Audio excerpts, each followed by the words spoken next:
আসসালামু আলাইকুম ওয়া রাহমাতুল্লাহি ওয়া বারাকাতুহু।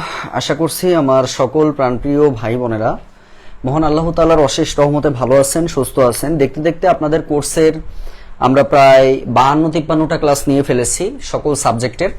আমার ম্যাথ আর বাকি আছে হচ্ছে টোটাল 7-8টা চ্যাপ্টার। তো আজকে আমরা 11 নম্বর লেকচারে রয়েছি। 11 নম্বর লেকচারটা আমরা ইনশাআল্লাহ খুব সুন্দরভাবে প্রপারলি ওয়েতে শেখার চেষ্টা করব। প্রথমে আসেন যে গণিতের আজকের যে টপিকটা লেকচার 11তে গাণিতিক গড়। রিটেন পরীক্ষায় গাণিতিক গড় থেকে স্পেসিফিক 2 থেকে 3টা জায়গা থেকে প্রশ্ন আসে।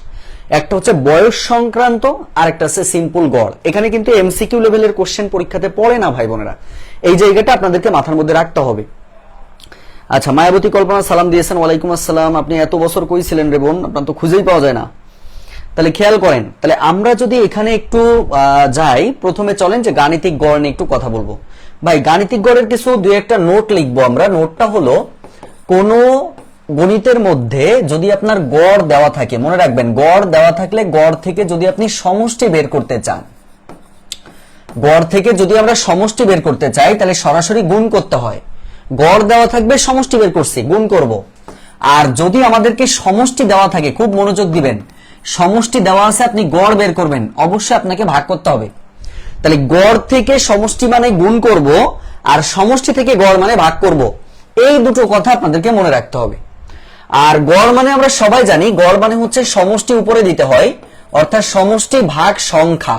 সমষ্টি উপরে দিতে হয় আর ভাগ দিয়ে আপনার হচ্ছে লিখতে হবে কত বলেন তো, ভাগ দিয়ে আপনি লিখবেন হচ্ছে সংখ্যা। এই জায়গাটা জাস্ট একটু মনে রাখতে হবে, এটা বেসিক কথা একদম। মামুন রশিদ ভাই সালাম দিয়েছেন, ওয়ালাইকুম আসসালাম রাহমাতুল্লাহ ভাই। আচ্ছা, দারুণ একটা জিনিস, এটা খেয়াল করেন। আরেকটু আপনাদেরকে বলে রাখি, আপনারা জানেন যে ইউটিউব চ্যানেলে কিন্তু আজকে থেকে বিগত প্রশ্ন পড়াই দিচ্ছি। সুতরাং বিগত প্রশ্নগুলো আপনারা নোট করে পড়বেন, এটা আপনাদের জন্য অনেক উপকার হবে। প্রতিনিয়ত মানে বিশেষ করে দেখেন জিকে একটা হিউজ সিলেবাস, এই সিলেবাসগুলো শর্ট করে যেভাবে পড়া যায়, এই প্রত্যেকটা বিষয় নিয়ে মারুফ একাডেমি ইউটিউব যে চ্যানেলটি রয়েছে সেখানে আমরা আলোচনা করে দিব ধাপে ধাপে। হ্যাঁ, সুতরাং সবাই প্রতিনিয়ত দেখবেন। আচ্ছা, এরপরে চলেন তাহলে আমরা ম্যাথে চলে যাই। ভাই রিটেন পরীক্ষা আমাদের সরাসরি যে ম্যাথগুলো আসে, দেখেন এই প্রশ্নটা মিনিমাম 25+ পরীক্ষাতে আছে। এই কোশ্চেনটা কি বলছে আগে বোঝেন। 100 জন শিক্ষার্থীর পরিসংখ্যানে গড় নাম্বার হচ্ছে 70। তাহলে এটা কিন্তু গড় দেওয়া আছে, তাহলে গড় থেকে সমষ্টি বের করতে বলে আমরা গুণ করব। তাহলে আমরা লিখবো কি বলেন তো, যে 100 জন পরীক্ষার্থীর বা 100 জন শিক্ষার্থী আছে, 100 জন শিক্ষার্থীর পরিসংখ্যানে মোট নাম্বার কত বলেন তো ভাই। মোট নাম্বারটা বের করবেন কিভাবে, গুণ করে দিবেন। তার মানে আমরা লিখবো হচ্ছে 70 গুণিত 100, যেখান থেকে পাবো হচ্ছে 7000। এই 7000 নম্বর আমরা বের করে ফেললাম। পরে আবার বলছে দেখেন যে এদের মধ্যে 60 জন ছাত্রের গড় নাম্বার আছে, তাহলে 60 জন ছাত্রের মোট নাম্বার বের করে ফেলবো। এখন লিখবো যে 60 জন ছাত্রীর গড় নাম্বার আছে, তাহলে 60 জন ছাত্রীর মোট নাম্বার বের করে ফেলবো। তাহলে 60 জন ছাত্রীর মোট নাম্বার হবে হচ্ছে 60 গুণিত কত বলেন তো, 75 দেওয়া আছে, 75 জাস্ট গুণ করে ফেলেন। 5 6 30 শূন্য, হাতে 3, 6 7 42 আর 3 কত, 42 আর 3 হচ্ছে 45, আর এই যে শূন্য থেকে শূন্য, এত নাম্বার।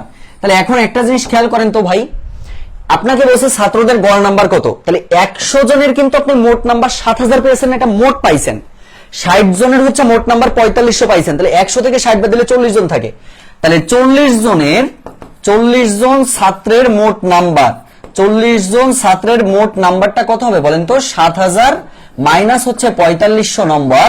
তাহলে যেখান থেকে আমরা মান পাবো কত দেখেন তো, 2500 নম্বর আমি পাচ্ছি। ভাই এটা কিন্তু মোট নাম্বার পাইছি, বিয়োগ করলে মোট নাম্বার পাইছি। এখন আপনাকে বলছে গড় বের করতে হবে, তাহলে সমষ্টি থেকে গড় বের করতে হলে ভাগ করতে হয়। তাহলে লিখবেন যে অতএব 40 জন ছাত্রের গড় নাম্বার, তাহলে গড় বের করতে বললে 2500 ভাগ হচ্ছে আপনার 40, 0 0 কেটে দেন।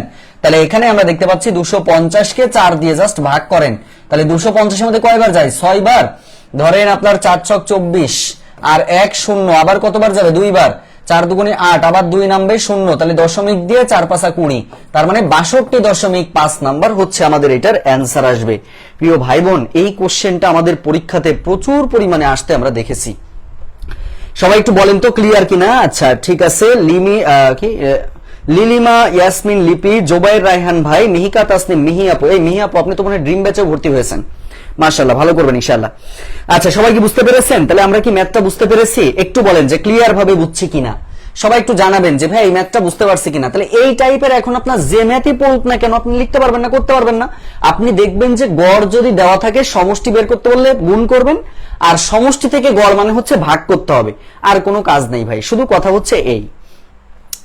এরপরে চলেন তাহলে সামনের দিকে চলে যাব। এটা আশা করছি আপনাদের আর ঝামেলা হবে না, এটা আপনারা অনায়াসেই করতে পারবেন বা বুঝতে পেরেছেন। আচ্ছা, তাহলে এটা আমরা চলে যাচ্ছি পরের কোশ্চেনে। ভাই আসেন, পরের কোশ্চেনটা কি বলছে দেখেন। একজন দোকানদার 12 দিনে 504 টাকা আয় করলেন। এটা তার 12 দিনের মোট আয় 504 টাকা। বলছে প্রথম 4 দিনের গড় আয় হচ্ছে 40 টাকা। এটা 4 দিনের গড় আয় আছে। তাহলে আমরা লিখবো কি বলেন তো, যে প্রথম 4 দিনের মোট আয়। তাহলে গড় থেকে যদি আপনি মোট আয় বের করতে চান গুণ করে ফেলবেন, 4 গুণিত 40, তার মানে 4 4 16, যেখান থেকে আমরা পাবো হচ্ছে 160 টাকা। 160 টাকা আমরা পাবো, এটা হচ্ছে 4 দিনের। খেয়াল করেন, এটা হচ্ছে 4 দিনের। আচ্ছা, ক্লিয়ার লিখেছেন, ধন্যবাদ জানাচ্ছি। এবার আসেন ভাই দেখেন, তাহলে আমরা 4 দিনের হিসাব করলাম। তাহলে এবার বলছে কি যে অবশিষ্ট টাকা মানে বাকি দিনগুলোর গড় কত। তাহলে অবশিষ্ট দিন কত থাকে আপনি খেয়াল করেন। অবশিষ্ট দিন, আমরা যদি অবশিষ্ট দিন বের করি আমরা লিখতে পারবো হচ্ছে 12 দিন থেকে 4 বাদ দিলে পাবেন হচ্ছে 8 দিন, এটা অবশিষ্ট দিন। আবার যদি অবশিষ্ট আয় বের করেন সেটা আমরা কত পাবো বলেন তো, সেটা পাবো 504 থেকে 160 বাদ দেন, তাহলে 4 4 6 4 হলে হাতে 1 2 3 344 টাকা, এটা অবশিষ্ট টাকা। এখন আপনাকে বলছে যে অবশিষ্ট বাকি দিনগুলোর, বাকি দিন মানে হচ্ছে 8 দিন, এই 8 দিনের গড় আয় বের করবেন, তো মোট আয়। তাহলে লিখবেন যে অতএব 8 দিনের গড় আয়, 8 দিনের গড় আয় অর্থাৎ যে মোট মানটা আছে এই মোট মানকে ভাগ করবেন হচ্ছে 8 দিয়ে, এত টাকা। জাস্ট ক্যালকুলেশন করবেন ভাই। তাহলে এখানে কতবার যাচ্ছে দেখেন, 8 ওকে 8, 8 দিয়ে কাটলে এখানে কত হয় বলেন তো, 4 8 32, 4 8 কত 32, 2 4 3 8 24, তার মানে 43 টাকা। এই 43 টাকা হচ্ছে গণিতের অ্যান্সার আসবে। দেখেন তো সবাই বুঝতে পারছেন কিনা, সবাই কি বুঝেছেন? একটুখানি জানাবেন যে ভাই আমরা ক্লিয়ার ভাবে বুঝতে পারলাম কিনা। খুবই মজা ম্যাথগুলা, মানে গড় হচ্ছে সব থেকে সহজ একটা চ্যাপ্টার, কোনো জটিল কিছু না। সবাই কি বুঝতে পেরেছেন? একটু বলেন যে সবাই ক্লিয়ার ভাবে বুঝছে কিনা। তাহলে সর্বপ্রথম হচ্ছে আমরা প্রথম 4 দিনের মোট আয়টা বের করে ফেলবো। এবার আপনাকে কোশ্চেনে বলছে যে সে টোটাল 12 দিন কাজ করেছে, 12 দিনে সে 504 টাকা ইনকাম করেছে, তার মধ্যে 4 দিনের যে আয়টা ছিল এই 4 দিনের আয় আমরা বাদ দিয়ে ফেলবো, তাহলে অবশিষ্ট টাকাটা আমরা পেয়ে গেলাম, এবং অবশিষ্ট দিনটাও বের করে ফেলবো। তাহলে অবশিষ্ট দিনের আমরা হচ্ছে গড় বের করে ফেলবো এই সিস্টেমে। আচ্ছা, ক্লিয়ার লিখেছেন, ধন্যবাদ। একজন দোকানদার লেখা, বাম পাশে হচ্ছে একজন দোকানদার লেখা বোন, বাম পাশে হচ্ছে একজন দোকানদার লেখায় যে, তারপরে ঠিক করে দিয়েছি, এখন দেখেন দেখতে পারবেন। তাহলে আশা করছি এটা আমরা বুঝতে পেরেছি। পরের কোশ্চেনে চলে যাব। আসেন 3 নাম্বার কোশ্চেনটা কি বলছে দেখেন। এই প্রশ্নটা প্রিলি প্লাস রিটেন ভাই প্রচুর পরিমাণ আসে, এই প্রশ্নটা হুবহু আসে, মানে কোনো চেঞ্জ হয় না। বলছে কি দেখেন 10টি সংখ্যার যোগফল দেওয়া আছে ভাই, এর মধ্যে প্রথম 4টির গড় আছে, তাহলে 4টির গড় থাকলে সমষ্টি বের করে ফেলবেন। লিখবেন কি যে 4টি সংখ্যার সমষ্টি, লিখবো যে 4টি সংখ্যার সমষ্টি কত 52 গুণিত 4, তার মানে 4 2 8, 4 5 20, 208 টাকা। আচ্ছা, এবার কি বলছে দেখেন, এখানে সংখ্যা বের করতে বলছে, টাকা লেখার দরকার নেই। আচ্ছা, তাহলে কি করবো শেষ 5টার গড়, তাহলে লিখবেন কি যে 5টি সংখ্যার সমষ্টি 5 গুণিত কত 38, তাহলে 5 8 40 এর 0 হাতে 4, 3 5 15 4 19, মানে 190 বের হয়েছে। ভাই এটা দেখেন 4 আর 5 মানে কি 9টা সংখ্যা, এটা হচ্ছে 9টি সংখ্যার সমষ্টি, যোগ করলে কত পাবেন 8 পাবেন, 9 পাবেন, 3 পাবেন, 398 পাচ্ছেন, এটা 9টি সংখ্যার সমষ্টি।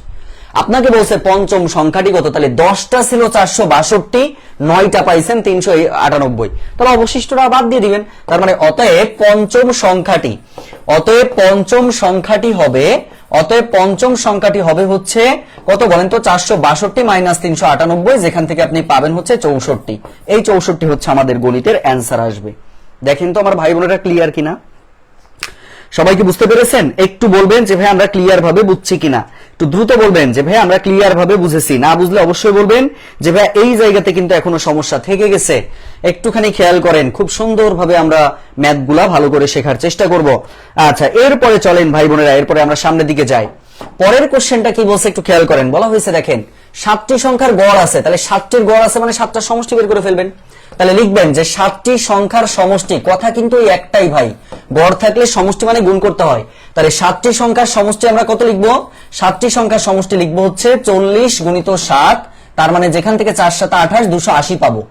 এবার বলছে এর সাথে 3টি সংখ্যা যোগ করা হলো, সংখ্যা 3টির গড় আছে 21।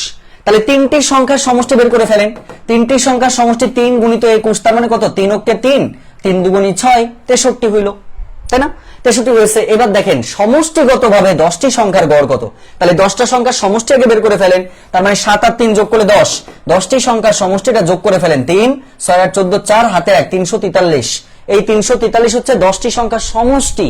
তাহলে আমি এখন লিখবো যে অতএব 10টি সংখ্যার গড় হবে হচ্ছে, জাস্ট ভাগ করে ফেলতে হবে, 343 ভাগ 10, যেখান থেকে পাবেন 34.3। এটা আমাদের অ্যান্সার। দেখেন বুঝছেন কিনা সবাই? আমরা কি বুঝতে পেরেছি? একটু ভাইয়াকে জানাবেন যে ভাইয়া ক্লিয়ার ভাবে বুঝছি, না বুঝলেও বলবেন যে ভাইয়া এখনো সমস্যা থেকে গেছে, আমি আলোচনা করব ভাই, চিন্তার কোনো কারণ নাই। ভাইয়া বাইরে আসছি, ক্লাসটা পরে করে নিব। হ্যাঁ, ফজলে রাব্বি শিশির ভাই অবশ্যই পরে করে নিবেন, কোনো সমস্যা নেই। আচ্ছা, তাহলে আশা করছি এটা ক্লিয়ার। হ্যাপি আপু আছেন, আচ্ছা হ্যাপি মিত্র আপু, কিছু কিছু ভাই বোন অনেক ভালো করবেন, আমার ব্যাচের অনেক ভালো করবেন, তার মধ্যে যে হ্যাপি মিত্র আপু, হ্যাঁ অনেক ভালো।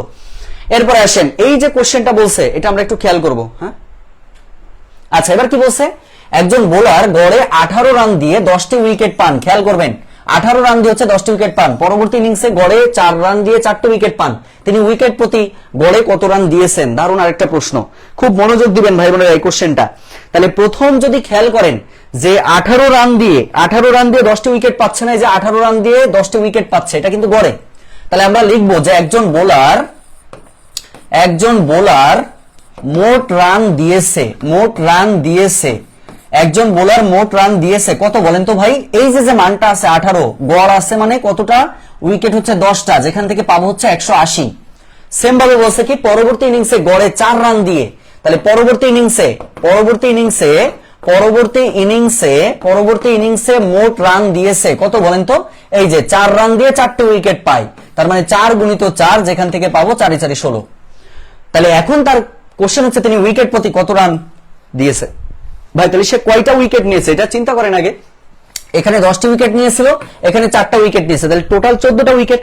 তাহলে অতএব লিখবো যে 14টি উইকেটে মোট রান দিয়েছে, 14টি উইকেটে মোট রান দিয়েছে, 14টি উইকেটে মোট রান দিয়েছে কত বলেন তো ভাই বোনেরা? মোট রান দিয়েছে হচ্ছে 180 যোগ হচ্ছে 16, তার মানে 196। এই 196 রান সে দিয়েছে, খুব মনোযোগ দিবেন। 196 রান দিয়েছে, এটা হচ্ছে 14টি উইকেটে মোট রান দিয়েছে, কিন্তু আপনাকে তো বলছে গড়ে কত রান দিয়েছে। তাহলে অতএব 14টি উইকেটে গড় রান দেয়, গড় রান, তাহলে গড় রান হচ্ছে 196 ভাগ হচ্ছে 14, কাটাকাটি করলে ভাই পাবেন হচ্ছে 14। এই 14 হচ্ছে আমাদের গণিতের অ্যান্সার আসবে। দেখেন তো সবাই বুঝতে পারছেন কিনা? না রিটেনে তেমন আসে না, এজন্য দেখেন আজকের ক্লাসটা অনেক শর্ট একটা ক্লাস, বেশি ম্যাথ নেই এখানে, খুবই কম, কারণ ম্যাথ তো খুঁজেই পাই না ভাই। এক কথাই শোনেন, রিটেনের ক্ষেত্রে লাভ ক্ষতি করবেন, শতকরা করবেন, তারপরে হচ্ছে আপনার পরিমিতি অংশটা করতে হবে, আর ওই যে আয়তক্ষেত্র চতুর্ভুজ এই টাইপ মান নির্ণয়, উৎপাদক, বীজগাণিতিক, লসাগু গসাগু, এই হচ্ছে আপনার প্রশ্ন ভাই। ঐকিকের কিছু কিছু ম্যাথ দেখা যায়, এই কয়েকটা টপিক গুনে 8-9টা টপিক থেকে রিটেনে প্রশ্ন আসে ম্যাথের, এর বাইরে প্রশ্ন আসে না। তারপরে আমরা রিস্ক নিব না বিধায় আমি কিন্তু সবগুলোতে একটু টাচ দিয়ে যাচ্ছি। তাহলে এখান থেকে এটা কিন্তু শেষ। এবার আসেন ভাই পরবর্তী কোশ্চেনটা একটু খেয়াল করেন, কি বলছে দেখেন, মনোযোগ দিবেন। এখানে আমাদের প্রথমে বলছে দেখেন, একজন শ্রমিক প্রতিদিন প্রথম 8 ঘন্টা কাজের জন্য ঘন্টায় 10 টাকা করে পায়। ভাই 8 ঘন্টা কাজ করে ঘন্টা হচ্ছে 10 টাকা করে পায়। পরবর্তী সময়ের জন্য ঘন্টায় 15 টাকা করে মজুরি পায়। দৈনিক 10 ঘন্টা কাজ করলে তার ঘন্টা প্রতি গড় মজুরি কত টাকা? এটা হচ্ছে আমাদের প্রশ্ন। তো এখানে খেয়াল করেন, এখানে খুব মনোযোগ দিয়ে খেয়াল করেন। তাহলে প্রথম 8 ঘন্টায় কত টাকা পাচ্ছে ভাই? প্রথম 8 ঘন্টায় পায়, আমরা লিখবো কি যে প্রথম 8 ঘন্টায় পায়, এটা গড়ে রান ছিল, তাহলে 8 গুণিত 10 টাকা, যেখান থেকে হচ্ছে 80 টাকা পাচ্ছে। তাহলে খেয়াল করেন তো ভাই, এটা কিন্তু প্রথম 8 ঘন্টায় পাচ্ছে। মোট কাজ করেছে কত ঘন্টা? খেয়াল করেন, ওই যে এই যে দেখেন দৈনিক 10 ঘন্টা, তাহলে 8 ঘন্টা সে কাজ করে ফেলেছে, তাহলে 10 থেকে 8 বাদ দিলে থাকে হচ্ছে 2 ঘন্টা। তাহলে পরবর্তী 2 ঘন্টা অর্থাৎ দ্বিতীয় 2 ঘন্টায় পায় কত? 15 টাকা করে পায়। তার মানে 2 গুণিত 15, 15 দুগুণ হচ্ছে 30 টাকা পাচ্ছে। 30 টাকা পাচ্ছে ভাই বোনেরা, খুব মনোযোগ দিবেন, 30 টাকা পাচ্ছে। এবার আমাদের তাহলে কি হইলো? তাহলে মোট সে কত টাকা পাচ্ছে দেখেন, 8 আর 2 10, তাহলে 10 ঘন্টায় পায়। এখন আমরা লিখবো হচ্ছে 10 ঘন্টায় পায়, যোগ করে ফেলেন, এটা যোগ করলে পাবেন হচ্ছে 110 টাকা। আপনাকে বলছে যে দৈনিক 10 ঘন্টা কাজ করলে তার ঘন্টা প্রতি গড় কত, তাহলে এটা হচ্ছে মোট টাকা সে পাইলো। অতএব 10 ঘন্টায় গড়ে পায় গড়ে পাই, গড়ে শব্দটা লিখলে ভাগ করে দিতে হয়, 110 ভাগ হচ্ছে 10, 0 0 কেটে দিলে পাবেন হচ্ছে 11 টাকা। এই 11 টাকা হচ্ছে তার ঘন্টা প্রতি সে পেয়ে থাকে।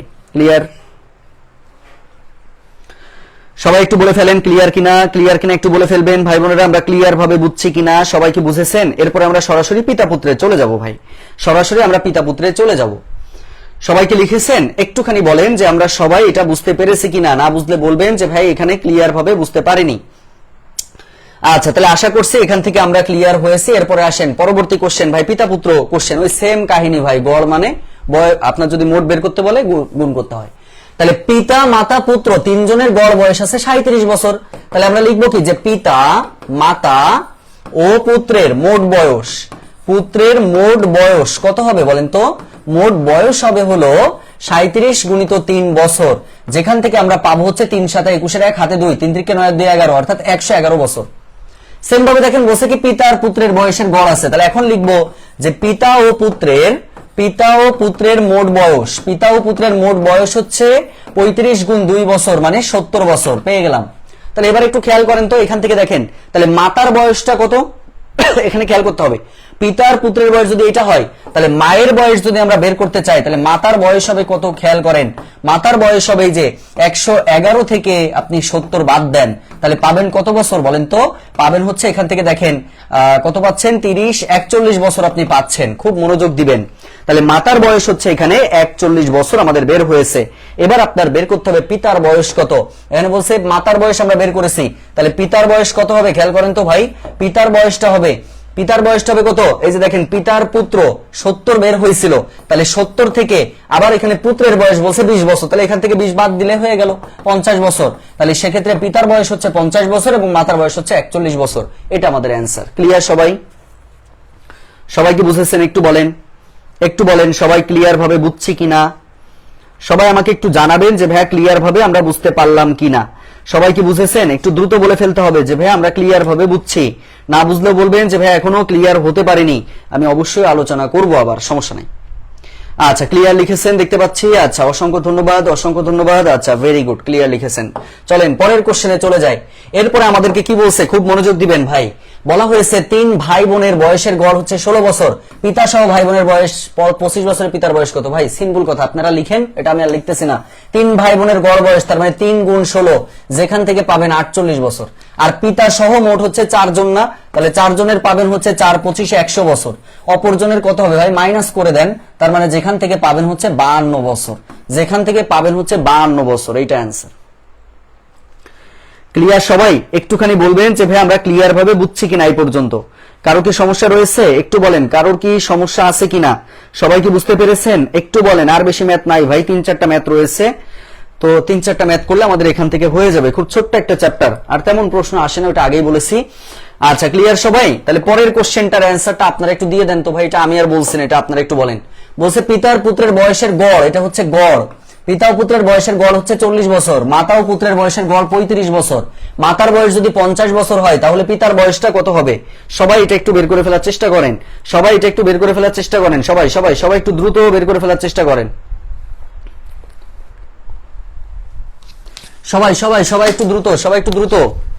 11 থেকে 20।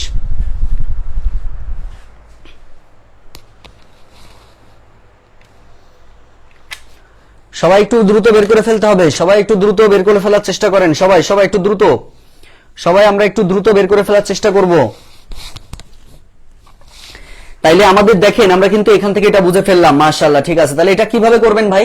পিতা পুত্র দুজন, তাহলে কত বছর? আর মাতা পুত্রের গড় বয়স কত আছে, মাতার বয়স কত আছে খেয়াল করেন। তাহলে প্রথমে যদি আপনি চিন্তা করেন ভাই, এখানে পিতার পুত্রের বয়সের গড় আছে কত বলেন তো? পিতার পুত্রের বয়সের গড় আছে 40 বছর। তাহলে এখানে লিখবো কি বলেন তো, যে পিতা যোগ পুত্র হচ্ছে 40 গুণিত 2 বছর, যেখান থেকে পাবেন হচ্ছে 80 বছর। আচ্ছা, সেম ভাবে দেখেন লেখা হচ্ছে মাতা ও পুত্র পাবেন হচ্ছে 35 গুণিত 2, মানে যেখান থেকে পাবেন 70 বছর। সবাই খেয়াল করেন, 70 বছর পাবেন। আচ্ছা, এখন কথা হচ্ছে ভাইয়া তাহলে পুত্রের বয়সটা কত হবে খেয়াল করেন।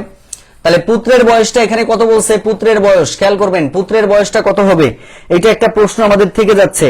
আর পিতার বয়সটা কত হবে, এটাও আমাদের থেকে যাচ্ছে। কেউ বলতে পারবেন ভাই এখানে পিতার বয়সটা কত আর পুত্রের বয়সটা কত? দ্রুত বলে ফেলেন। যার মধ্যে দেখেন মায়ের বয়স কিন্তু এখানে দিয়েছে ভাই, মায়ের বয়স 50 দিয়েছে না? তাহলে মায়ের বয়স যদি 50 হয়, তাহলে 70 থেকে যদি আপনি 50 বাদ দিয়ে দেন, তাহলে 20 বছর পাবেন, এটা হচ্ছে আপনার পুত্রের বয়স। আর পিতার বয়স তাহলে কত পাবেন, পিতা পুত্র ছিল 80 বছর, তাহলে 80 থেকে 20 বাদ দিলে পাবেন হচ্ছে 60 বছর। তার মানে একটা হচ্ছে 60 বছর, একটা হচ্ছে 20 বছর। কোনো ম্যাথই না ভাই। কালকে কি ক্লাস হবে কিনা? না ভাই, আমি আবারও বলছি, কালকে আমি যাব হচ্ছে জামালপুর জব মেডিসিনে। কেউ যদি জামালপুরে থেকে থাকেন আসলে দেখা হবে ইনশাল্লাহ। তবে কালকে থেকে আমাদের এই সপ্তাহে টোটাল আমার ক্লাস সবই অফ থাকবে, অন্যান্য ক্লাসগুলো হবে। আমার কথা বুঝতে পারছেন? অন্যান্য যদি কোনো ক্লাস বাদ থেকে থাকে, যদিও বাদ নেই, কারণ বাংলা শেষ হয়ে গেছে, জিকে শেষ হয়ে গেছে, ইংরেজি অলরেডি ভয়েস ন্যারেশন আমি ক্লাস নিয়েছি, ওটা অ্যাড করে দেওয়া হয়েছে, অ্যাড করে দিছো না? অ্যাড করে দেওয়া হয়েছে, ওটা ওখান থেকে দেখে নিবেন, ঠিক আছে? তো সেক্ষেত্রে আর বেশি টপিক বাকি নেই, আমার ম্যাথই বাকি আছে। ম্যাথটা আমি ইনশাল্লাহ সামনে, মানে এই সপ্তাহটা টোটালি ছুটি থাকবে, পরের সপ্তাহে যে আমি ক্লিয়ার করে দিব। আচ্ছা, তাহলে আশা করছি যে এখান থেকে এটা আমরা বুঝতে পারলাম। পরের কোশ্চেনে চলে আসেন। তাহলে এটা গেল ভাই, এটা বাসায় করবেন, এটা আমি আর করতেছি না, এটা বাসায় করবেন। সেম ম্যাথ, পিতার দুই পুত্র মানে তিনজনের সমষ্টি হচ্ছে 60 বছর, দুই পুত্রের বয়স 40 বছর, পিতার বয়স তাহলে কত হবে, বিয়োগ করে দিলেই শেষ। আচ্ছা, এবার আমাদের কি বলছে দেখেন ভাইয়া, এখানে বলছে কি পিতার 3 পুত্রের গড় বয়স অপেক্ষা মাতার ওই 3 পুত্রের গড় বয়স হচ্ছে 2 বছর যদি কম হয়, তাহলে পিতার বয়স 32 বছর হলে মাতার বয়স কত? এই টাইপের কোশ্চেন দেখেন, একদম সিম্পলি করবেন। পিতার 3 পুত্র, এই যে পিতা যোগ 3 পুত্র লিখলাম, তার মানে টোটাল কতজন হলো? 4 জন। 4 দিয়ে ভাগ করে দেন।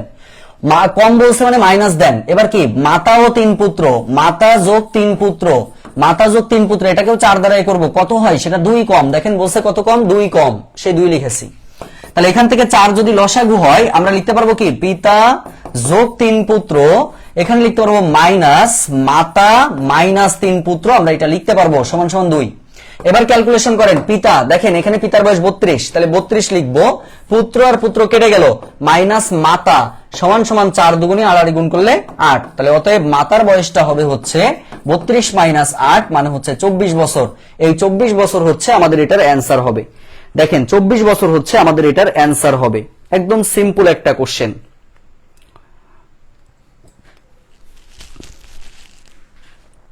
সবাই কি বুঝতে পেরেছেন? একটুখানি বলেন যে সবাই ক্লিয়ার ভাবে বুঝছেন কিনা, সবাই ক্লিয়ার ভাবে বুঝছেন কিনা। আর বেশি ম্যাথ নাই ভাই, আমাদের এখনই শেষ হয়ে যাবে, আর পেইন নাই বেশি। চলেন পরের কোশ্চেনে চলে যাই। এবার আমাদেরকে কি বলছে আগে বোঝেন। এখন আমাদেরকে বলা হয়েছে, দেখেন বলা হয়েছে যে পিতা 2 পুত্রের বর্তমান বয়সের গড় হচ্ছে 20 বছর। তাহলে পিতার 2 পুত্র মানে কি, পিতা ও 2 পুত্রের বয়সের সমষ্টি বের করে ফেলেন। 2 পুত্রের বয়সের সমষ্টি, পিতা ও পুত্রের 2 পুত্রের বয়সের সমষ্টি হচ্ছে ভাই 20 গুণিত 3, তার মানে 3 দুগুণে 60 বছর আমরা লিখে ফেললাম। এবার বলছে 2 বছর পূর্বে 2 পুত্রের, ওটা 2 বছর পূর্বে ছিল ভাই, খেয়াল করেন 2 বছর পূর্বে ছিল।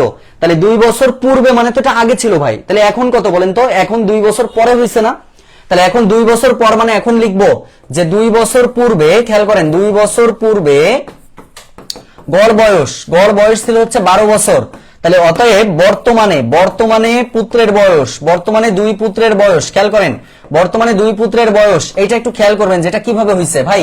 12 বছর ছিল, এর সাথে 2 আমরা যোগ করে ফেলবো, তাহলে 12 আর 2 14 বছর না, বলেন তো 14 বছর। তাহলে 14 বছর মানে এটা কিন্তু 2 বছর আগে ছিল, বর্তমানে 2 বছর যোগ হয়ে যাবে, 14 বছর হইলো। এটা একজনের হইলো, তাহলে 2 জনের হলে কত হবে ভাই, 2 জনের হলে 2 গুণিত 14 মানে 28 বছর, মানে হচ্ছে 28 বছর বের করে ফেলবো, 28 বছর।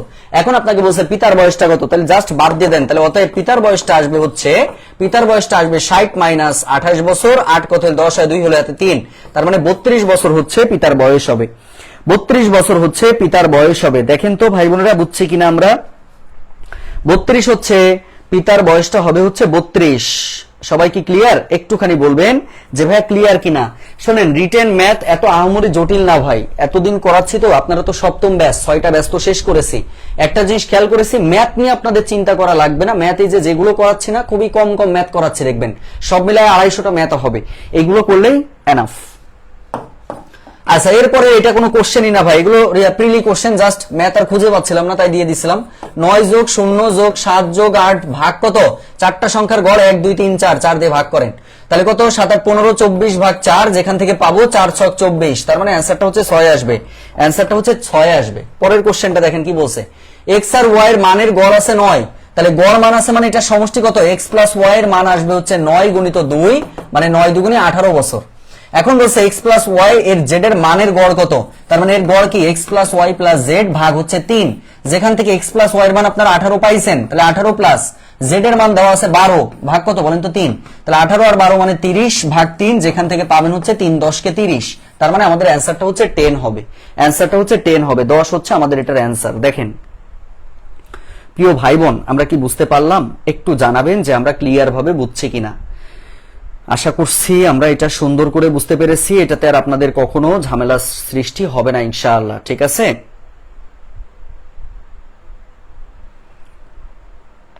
আচ্ছা, এই ছিল আমাদের গড়ের ম্যাথ, আর কিছু নাই। ম্যাথ আমাদের গড়ের অর্থাৎ 11টা লেকচার শেষ হয়েছে, 7-8টা ক্লাস আর আমরা নিব ম্যাথের ক্ষেত্রে। তাইলে আমাদের মোটামুটি আপনাদের সাথে আমার কোর্সে যেটা কথা ছিল 60টা ক্লাস নিয়ে দেওয়া এবং 5টা মডেল টেস্ট নেওয়া, মনে আছে কিনা? এই 5টা মডেল টেস্ট আমরা হচ্ছে আমার ক্লাসটা শেষ হয়ে যাওয়ার পরে একটা সপ্তাহে টানা 5টা মডেল টেস্ট আপনাদের আমি নিয়ে দিব ইনশাআল্লাহ। ওকে, এই ছিল কথাবার্তা। আর আমাদের হচ্ছে এই লাইভ তো রেকর্ড আছে সবকিছু, অবশ্যই আপনারা হচ্ছে ক্লাসগুলো রেকর্ড দেখবেন, যখন যেটা প্রয়োজন হয় কোনো প্রশ্ন থাকলে অবশ্যই আপনারা ইনশাআল্লাহ করার চেষ্টা করবেন, ঠিক আছে? তাহলে আজকে পর্যন্ত, পরবর্তী ক্লাস কিন্তু এই সপ্তাহে আমাদের আর কোনো ক্লাস নাই। আমি ওই একবারে এসে নেক্সট উইকে মানে কালকে শনিবার, পরের শনিবারের থেকে আবার আমাদের যে টানা ক্লাস হয়ে যাবে ইনশাআল্লাহ। আল্লাহ হাফেজ।